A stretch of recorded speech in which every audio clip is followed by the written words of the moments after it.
The Gods of Mars by Edgar Rice Burroughs. Chapter 3. The Chamber of Mystery. For moments after that awful laugh had ceased reverberating through the rocky room, Tarkis and I stood in tense and expectant silence, but no further sound broke the stillness, nor within the range of our vision did aught move. At length Tarkis laughed softly, after the manner of his strange kind when in the presence of the horrible or terrifying. It is not an hysterical laugh, but rather the genuine expression of the pleasure they derive from the things that move earthmen to loathing or to tears. Often and again have I seen them roll upon the ground in mad fits of uncontrollable mirth, when witnessing the death agonies of women and little children beneath the torture of that hellish green Martian fate, the Great Games. I looked up at the Thark, a smile upon my own lips, for here in truth was greater need for a smiling face than a trembling chin. "What do you make of it all?" I asked. "Where in the deuce are we?" He looked at me in surprise. "Where are we?" he repeated. "Do you tell me, John Carter, that you know not where you be? That I am upon Barsoom is all that I can guess, and but for you and the great white apes I should not even guess that, for the sights I have seen this day are as unlike the things of my beloved Barsoom as I knew it 10 long years ago, as they are unlike the world of my birth. No, Tarkis, I know not where we be. Where have you been since you opened the mighty portals of the atmosphere plant years ago, after the keeper had died and the engine stopped and all Barsoom was dying that had not already died of asphyxiation? Your body even was never found, though the men of a whole world sought after it for years, though the Jeddak of Helium and his granddaughter, your princess, offered such fabulous rewards that even princes of royal blood joined in the search. There was but one conclusion to reach when all efforts to locate you had failed, and that you had taken the long last pilgrimage down the mysterious river East to await in the valley door upon the shores of the lost sea of Chorus the beautiful Dejah Thoris, your princess. Why you had gone none could guess, for your princess still lived. Thank God, I interrupted him. I did not dare to ask you, for I feared I might have been too late to save her. She was very low when I left her in the royal gardens of Tardos Moors that long gone night. So very low that I scarcely hoped even then to reach the atmosphere plant ere her dear spirit had fled from me forever. And she lives yet? She lives, John Carter? You have not told me where we are, I reminded him. We are where I expected to find you, John Carter, in another. Many years ago you heard the story of the woman who taught me the thing that green Martians are reared to hate, the woman who taught me to love. You know the cruel tortures and the awful death her love won for her at the hands of the beast, Talhagus. She, I thought, awaited me by the lost sea of Chorus. You know that it was left for a man from another world, for yourself, John Carter, to teach this cruel Thark what friendship is. And you, I thought, also roamed the carefree valley door. Thus were the two I most longed for at the end of the long pilgrimage I must take some day, and so as the time had elapsed which Dejah Thoris had hoped might bring you once more to her side, for she has always tried to believe that you had but temporarily returned to your own planet, I at last gave way to my great yearning, and a month since I started upon the journey, the end of which you have this day witnessed. Do you understand now where you be, John Carter? And that was the river Is emptying into the lost sea of Chorus in the valley door, I asked. This is the valley of love and peace and rest to which every Barsoomian since time immemorial has longed to pilgrimage at the end of a life of hate and strife and bloodshed, he replied. This, John Carter, is heaven. His tone was cold and ironical, its bitterness but reflecting the terrible disappointment he had suffered. Such a fearful disillusionment, such a blasting of lifelong hopes and aspirations, such an uprooting of age-old tradition might have excused a vastly greater demonstration on the part of the Thark. I laid my hand upon his shoulder. I am sorry. I said, nor did there seem aught else to say. Think, John Carter, of the countless billions of Barsoomians who have taken the voluntary pilgrimage down this cruel river since the beginning of time, only to fall into the ferocious clutches of the terrible creatures that today assailed us. So there is an ancient legend that once a red man returned from the banks of the lost sea of Chorus, returned from the valley door, back through the mysterious river Is, and the legend has it that he narrated a fearful blasphemy of horrid brutes that inhabited a valley of wondrous loveliness, brutes that pounced upon each Barsoomian as he terminated his pilgrimage and devoured him upon the banks of the lost sea where he had looked to find love and peace and happiness. But the ancients killed the blasphemer, as tradition has ordained that any shall be killed who return from the bosom of the river of mystery. But now we know that it was no blasphemy, that the legend is a true one, and that the man told only of what he saw. But what does it profit us, John Carter, since even should we escape, we also would be treated as blasphemers? We are between the wild thought of certainty and the mad zitidar of fact. We can escape neither. As earthmen say, we are between the devil and the deep sea Tars Tarkas. I replied, nor could I help but smile at our dilemma. There is naught that we can do but take things as they come, and at least have the satisfaction of knowing that whoever slays us eventually will have far greater numbers of their own dead to count than they will get in return. White ape or plant man, green Barsoomian or red man, whosoever it shall be that takes the last toll from us will know that it is costly in lives to wipe out John Carter, Prince of the House of Tardos Moors, and Tars Tarkas, Jeddak of Thark, at the same time. I could not help but laugh at his grim humor, and he joined in with me in one of those rare laughs of real enjoyment, which was one of the attributes of this fierce Tharkian chief which marked him from the others of his kind.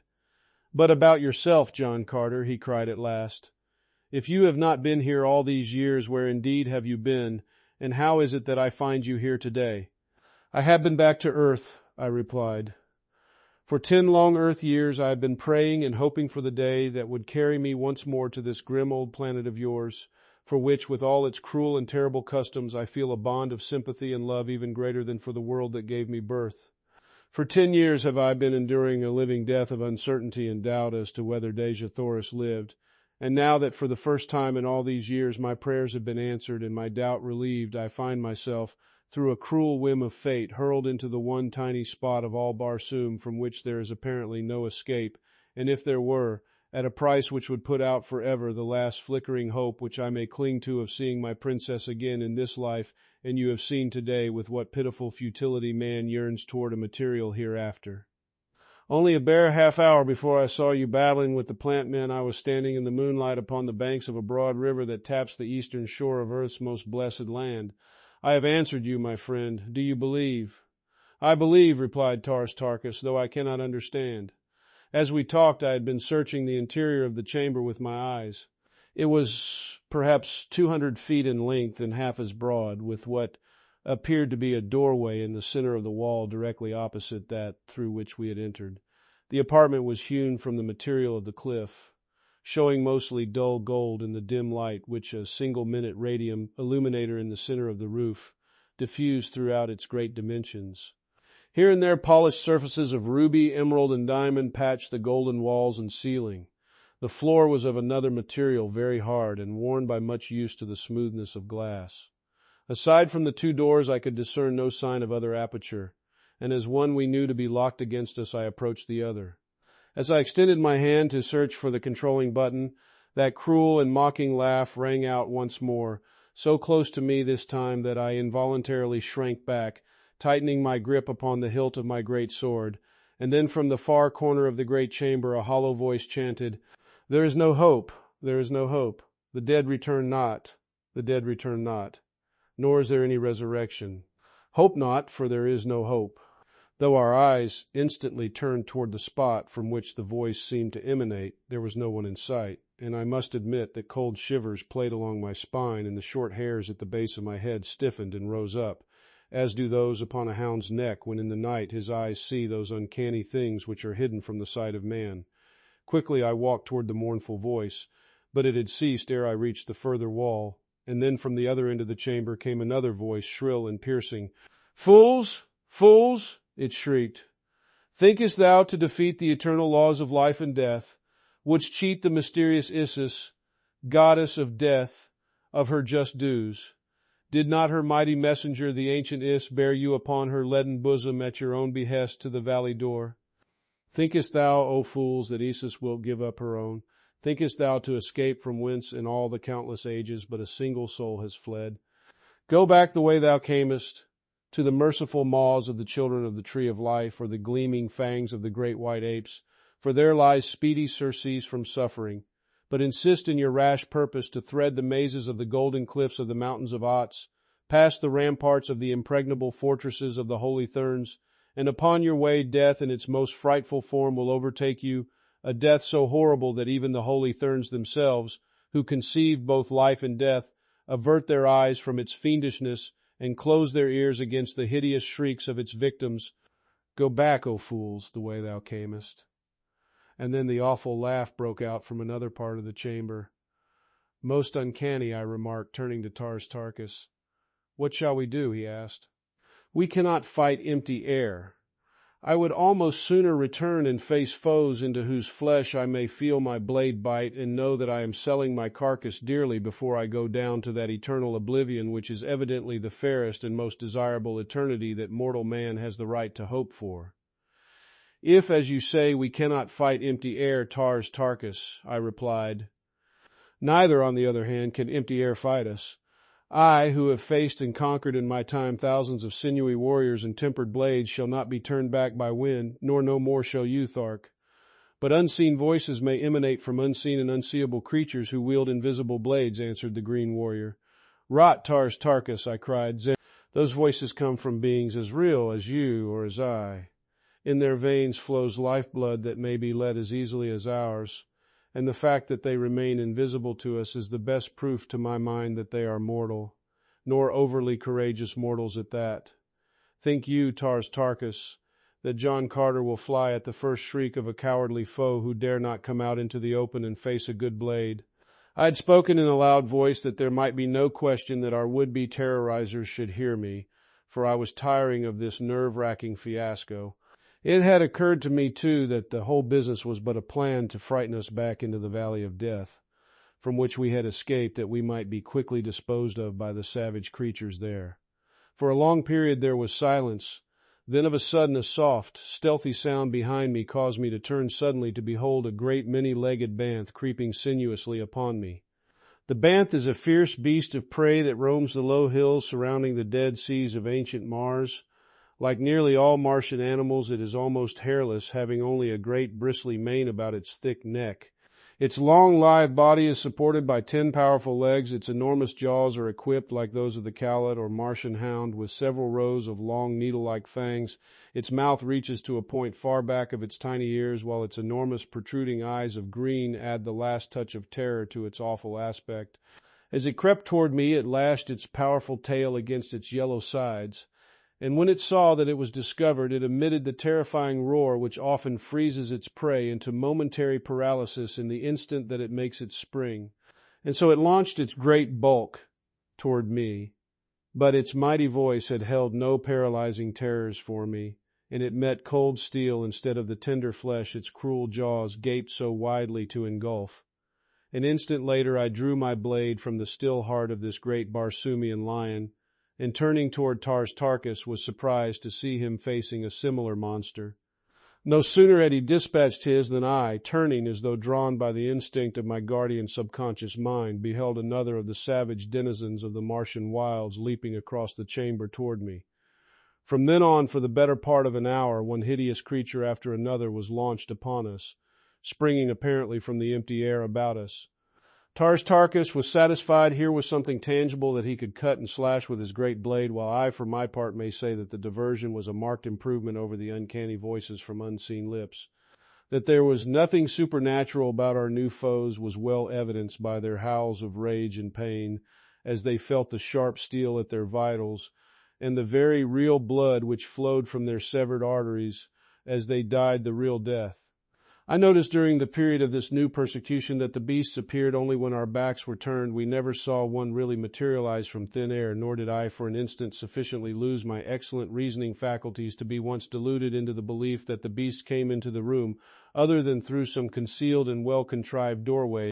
Among the ornaments of Tarkis's leather harness, which is the only manner of clothing worn by Martians other than silk capes and robes of silk and fur for protection from the cold after dark, was a small mirror, about the bigness of a lady's hand-glass, which hung midway between his shoulders and his waist against his broad back.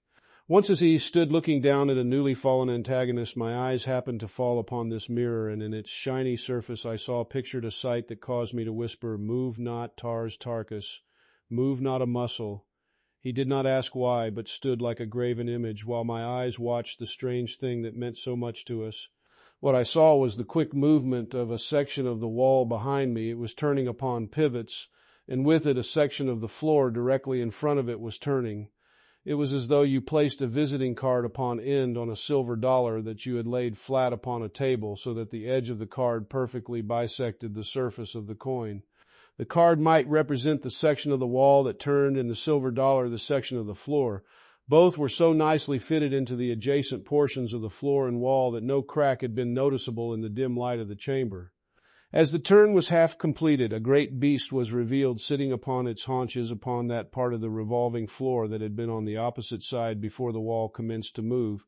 When the section stopped, the beast was facing toward me on our side of the partition. It was very simple. But what interested me most was the sight that the half-turned section had presented through the opening that it had made.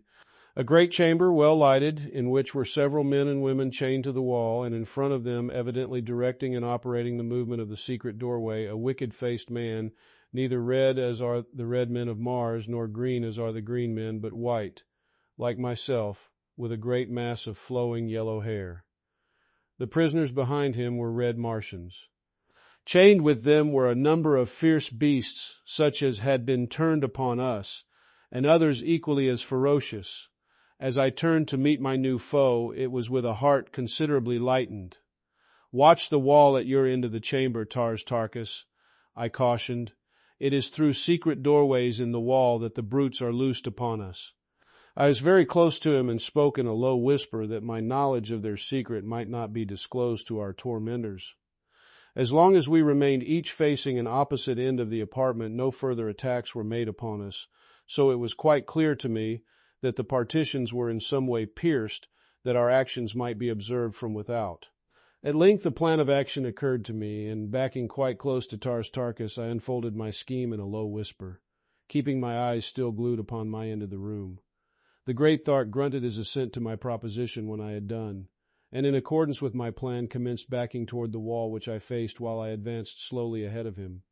When we had reached a point some 10 feet from the secret doorway, I halted my companion, and cautioning him to remain absolutely motionless until I gave the prearranged signal, I quickly turned my back to the door through which I could almost feel the burning and baleful eyes of our would-be executioner. Instantly my own eyes sought the mirror upon Tarkis's back, and in another second I was closely watching the section of the wall which had been disgorging its savage terrors upon us.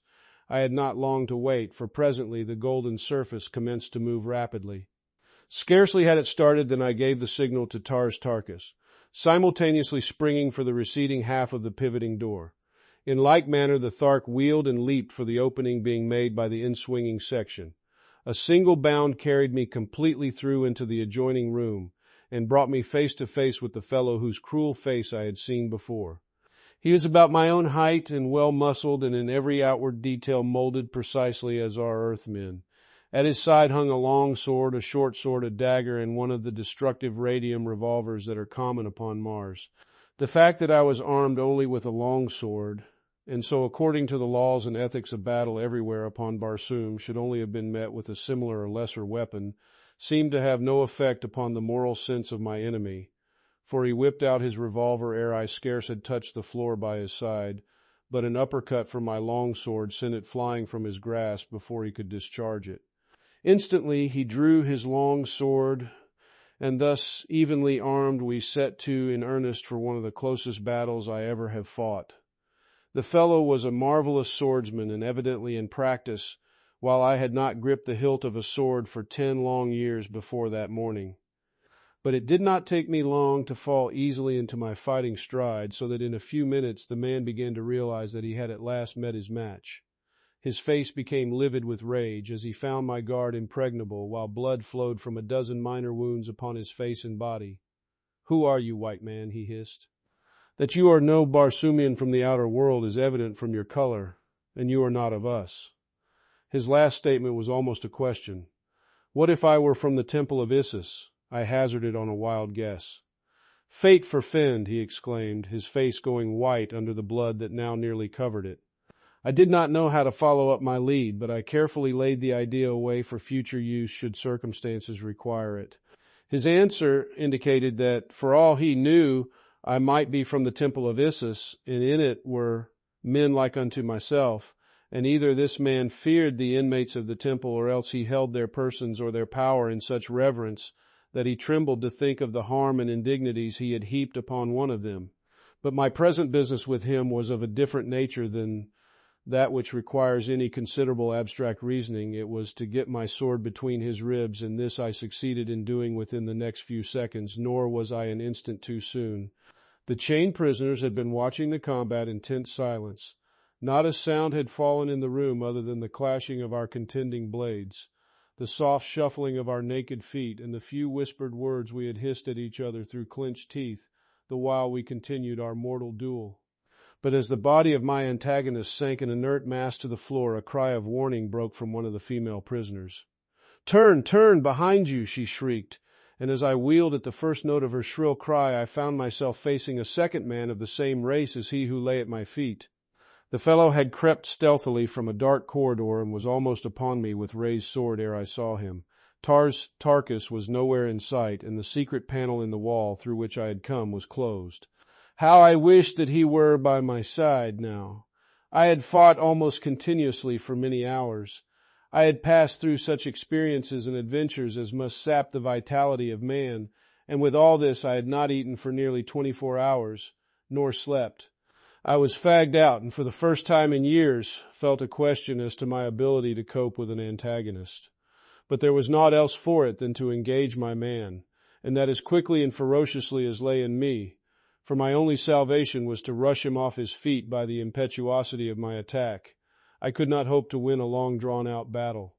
But the fellow was evidently of another mind, for he backed and parried and sidestepped until I was almost completely fagged from the exertion of attempting to finish him. He was a more adroit swordsman, if possible, than my previous foe, and I must admit that he led me a pretty chase, and in the end came near to making a sorry fool of me, and a dead one into the bargain. I could feel myself growing weaker and weaker until at length objects commenced to blur before my eyes, and I staggered and blundered about more asleep than awake, and then it was that he worked his pretty little coup that came near to losing me my life. He had backed me around so that I stood in front of the corpse of his fellow, and then he rushed me suddenly so that I was forced back upon it, and as my heel struck it, the impetus of my body flung me backward across the dead man.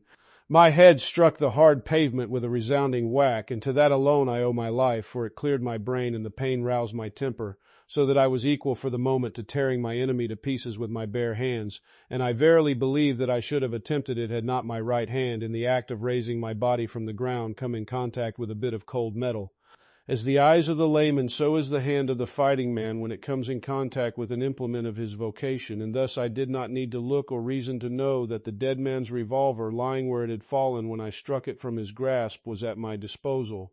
The fellow whose ruse had put me down was springing toward me, the point of his gleaming blade directed straight at my heart, and as he came there rang from his lips the cruel and mocking peal of laughter that I had heard within the chamber of mystery. And so he died, his thin lips curled in the snarl of his hateful laugh, and a bullet from the revolver of his dead companion bursting in his heart. His body, borne by the impetus of his headlong rush, plunged upon me. The hilt of his sword must have struck my head, for with the impact of the corpse I lost consciousness. Chapter 4.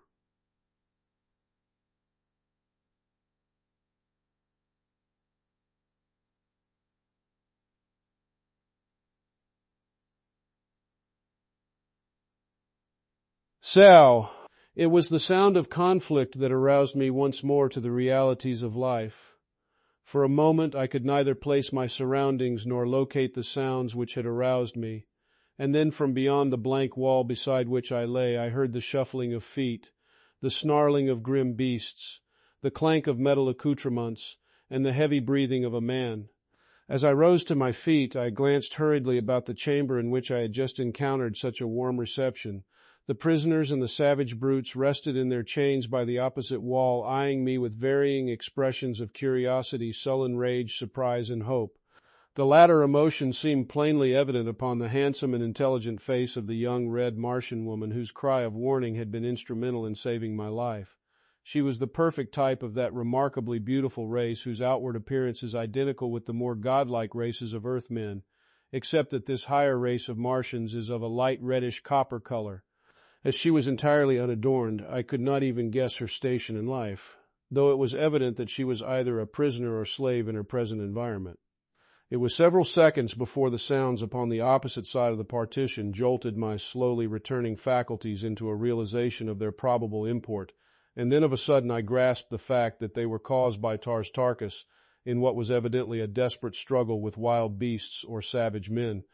With a cry of encouragement I threw my weight against the secret door, but as well have essayed the down-hurling of the cliffs themselves. Then I sought feverishly for the secret of the revolving panel, but my search was fruitless, and I was about to raise my longsword against the sullen gold when the young woman prisoner called out to me, "Save thy sword, O mighty warrior, for thou shalt need it more, where it will avail to some purpose. Shatter it not against senseless metal, which yields better to the lightest finger touch of one who knows its secret." "Know you the secret of it, then?" I asked. "Yes, release me, and I will give you entrance to the other horror chamber, if you wish. The keys to my fetters are upon the first dead of thy foemen. But why would you return to face again the fierce banth, or whatever other form of destruction they have loosed within that awful trap?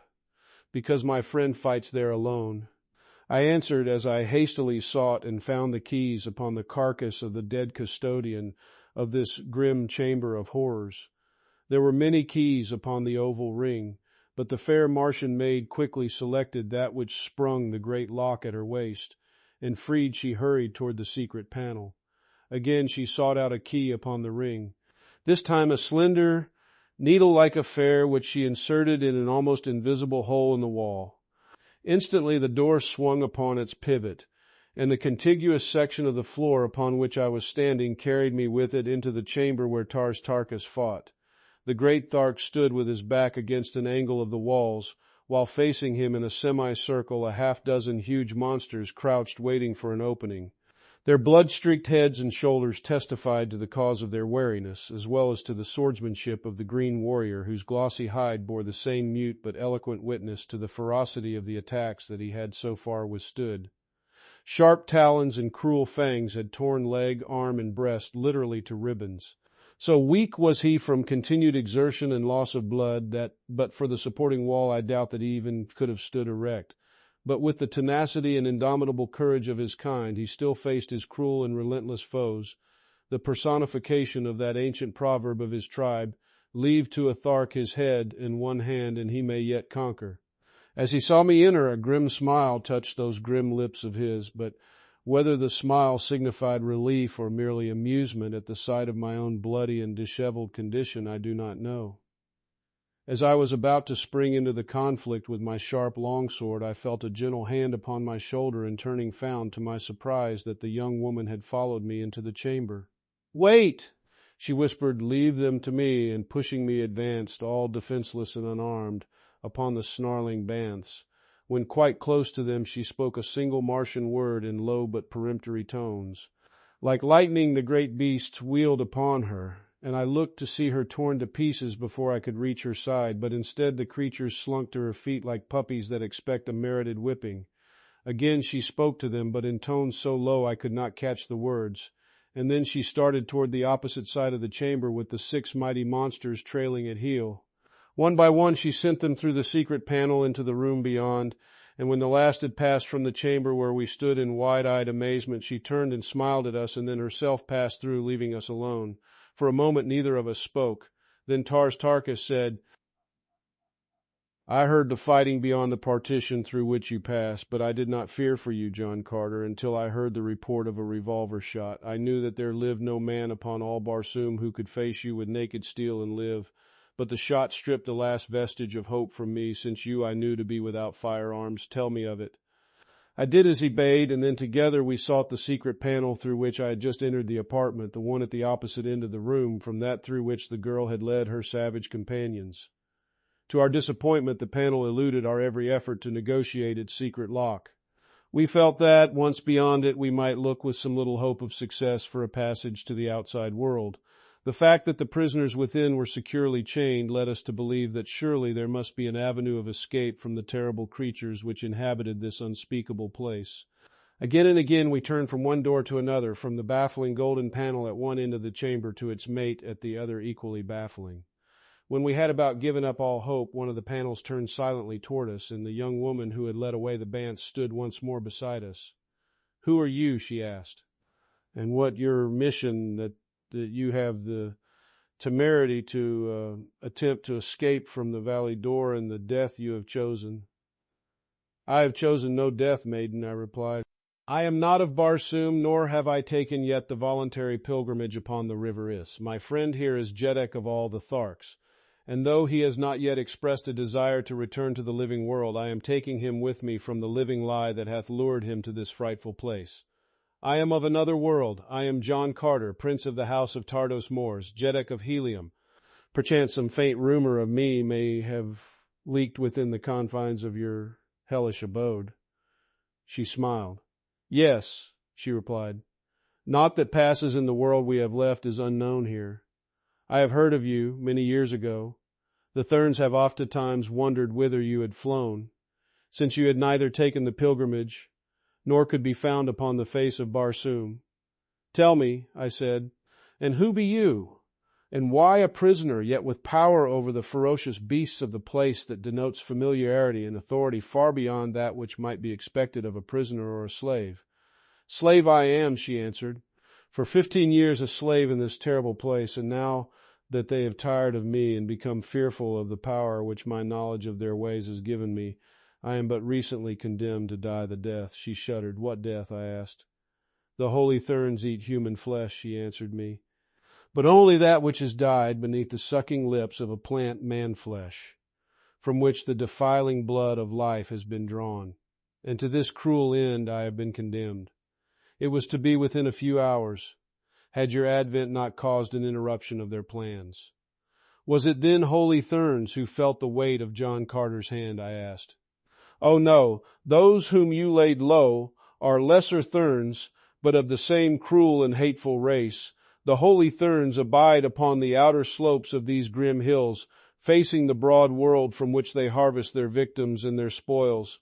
Labyrinthine passages connect these caves with the luxurious palaces of the holy Therns, and through them pass upon their many duties the lesser Therns, and hordes of slaves, and prisoners, and fierce beasts, the grim inhabitants of this sunless world.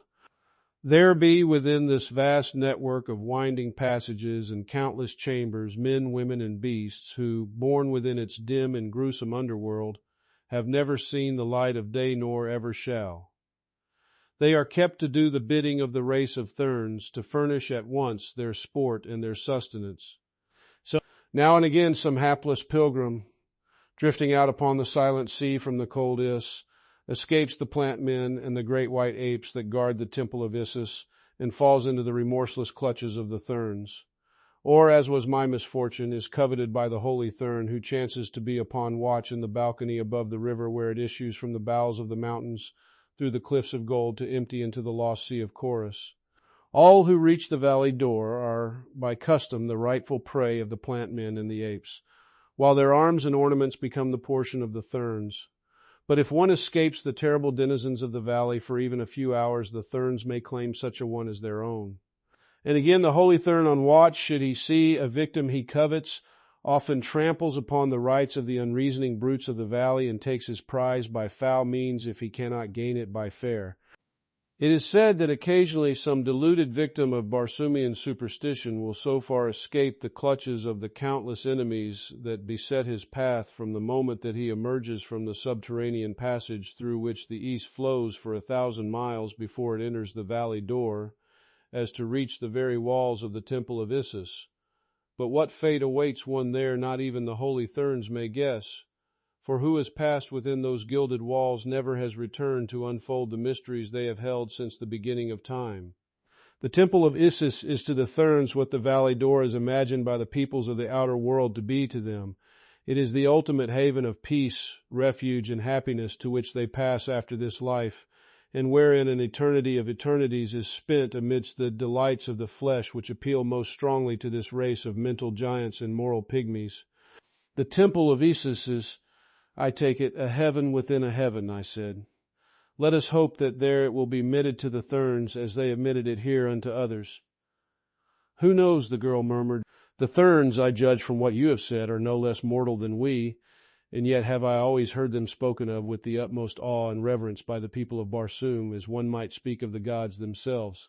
"The Therns are mortal," she replied. "They die from the same causes as you or I might, those who do not live their allotted span of life, 1,000 years, when by the authority of custom they may take their way in happiness through the long tunnel that leads to Issus.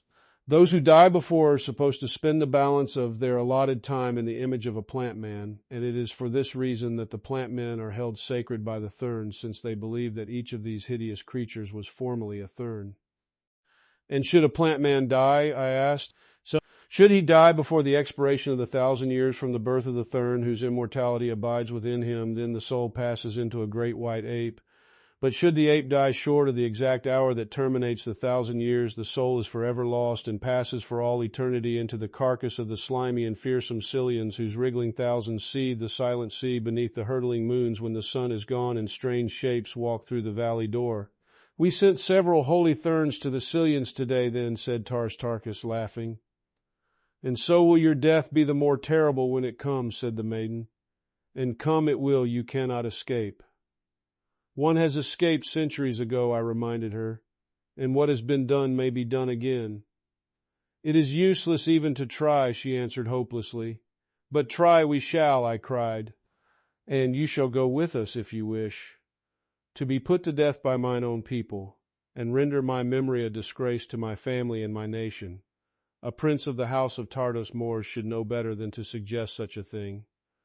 Tarkis listened in silence, but I could feel his eyes riveted upon me, and I knew that he awaited my answer as one might listen to the reading of his sentence by the foreman of a jury. What I advised the girl to do would seal our fate as well, since if I bowed to the inevitable decree of age-old superstition, we must all remain and meet our fate in some horrible form within this awful abode of horror and cruelty. "We have the right to escape if we can," I answered. "Our own moral senses will not be offended if we succeed, for we know that the fabled life of love and peace in the blessed valley of Dor is a rank and wicked deception. We know that the valley is not sacred. We know that the holy Therns are not holy, that they are a race of cruel and heartless mortals, knowing no more of the real life to come than we do. Not only is it our right to bend every effort to escape, it is a solemn duty from which we should not shrink, even though we know that we should be reviled and tortured by our own peoples when we return to them. Only thus may we carry the truth to those without, and though the likelihood of our narrative being given credence is, I grant you, remote, so wedded are mortals to their stupid infatuation for impossible superstitions, we should be craven cowards indeed were we to shirk the plain duty which confronts us. Again, there is a chance that with the weight of the testimony of several of us, the truth of our statements may be accepted, and at least a compromise effected which will result in the dispatching of an expedition of investigation to this hideous mockery of heaven." Both the girl and the green warrior stood silent in thought for some moments. The former it was who eventually broke the silence. "Never had I considered the matter in that light before," she said. "Indeed would I give my life 1,000 times if I could but save a single soul from the awful life that I have led in this cruel place. Yes, you are right, and I will go with you as far as we can go. But I doubt that we ever shall escape." I turned an inquiring glance toward the Thark.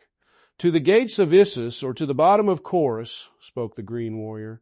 "To the snows to the north, or to the snows to the south, Tarkis follows where John Carter leads. I have spoken." "Come then," I cried. "We must make the start, for we could not be further from escape than we now are in the heart of this mountain and within the 4 walls of this chamber of death." "Come then," said the girl, "but do not flatter yourself that you can find no worse place than this within the territory of the Therns."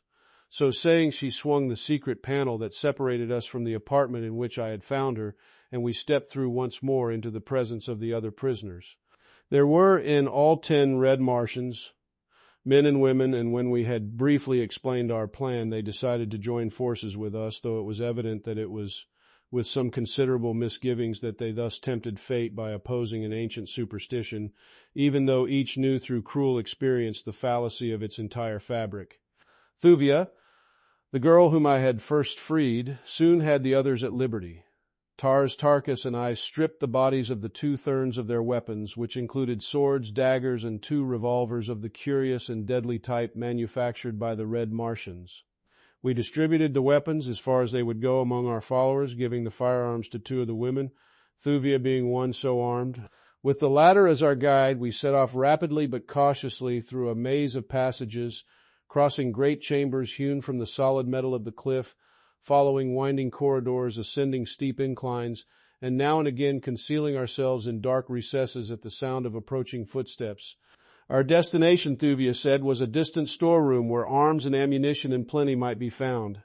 From there she was to lead us to the summit of the cliffs, from where it would require both wondrous wit and mighty fighting to win our way through the very heart of the stronghold of the Holy Therns to the world without. And even then, O Prince, she cried, the arm of the Holy Thern is long, it reaches to every nation of Barsoom, his secret temples are hidden in the heart of every community. Wherever we go, should we escape, we shall find that word of our coming has preceded us, and death awaits us before we may pollute the air with our blasphemies. We had proceeded for possibly an hour without serious interruption, and Thuvia had just whispered to me that we were approaching our first destination, when on entering a great chamber we came upon a man, evidently a Thern. He wore, in addition to his leathern trappings and jeweled ornaments, a great circlet of gold about his brow, in the exact center of which was set an immense stone, the exact counterpart of that which I had seen upon the breast of the little old man at the atmosphere plant nearly 20 years before. It is the one priceless jewel of Barsoom. Only 2 are known to exist, and these were worn as the insignia of their rank and position by the 2 old men in whose charge was placed the operation of the great engines which pumped the artificial atmosphere to all parts of Mars from the huge atmosphere plant, the secret to whose mighty portals placed in my possession the ability to save from immediate extinction the life of a whole world. The stone worn by the Thern who confronted us was of about the same size as that which I had seen before, an inch in diameter, I should say. It scintillated 9 different and distinct rays, the 7 primary colors of our earthly prism and the 2 rays which are unknown upon earth, but whose wondrous beauty is indescribable. As the Thern saw us, his eyes narrowed to 2 nasty slits. "Stop!" he cried. "What means this, Thuvia?" For answer, the girl raised her revolver and fired point blank at him. Without a sound, he sank to the earth, dead. "Beast," she hissed, "after all these years I am at last revenged." Then, as she turned toward me, evidently with a word of explanation on her lips, her eyes suddenly widened as they rested upon me, and with a little exclamation she started toward me. "Oh, Prince," she cried, "fate is indeed kind to us. The way is still difficult, but through this vile thing upon the floor we may yet win to the outer world. Noticest thou not the remarkable resemblance between this holy Thern and thyself?" The man was indeed of my precise stature, nor were his eyes and features unlike mine, but his hair was a mass of flowing yellow locks, like those of the 2 I had killed, while mine is black and close-cropped. "What of the resemblance?" I asked the girl Thuvia. "Do you wish me with my black short hair to pose as a yellow-haired priest of this infernal cult?"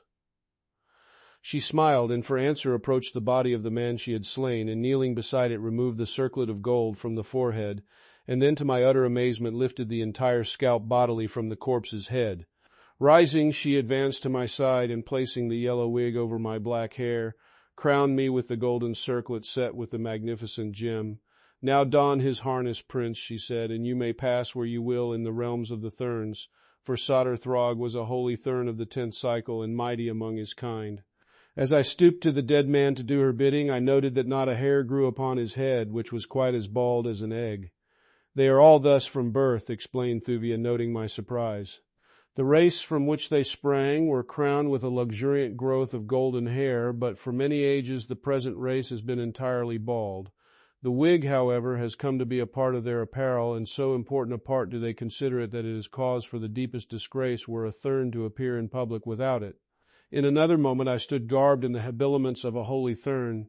At Thuvia's suggestion, 2 of the released prisoners bore the body of the dead Thern upon their shoulders with us as we continued our journey toward the storeroom, which we reached without further mishap.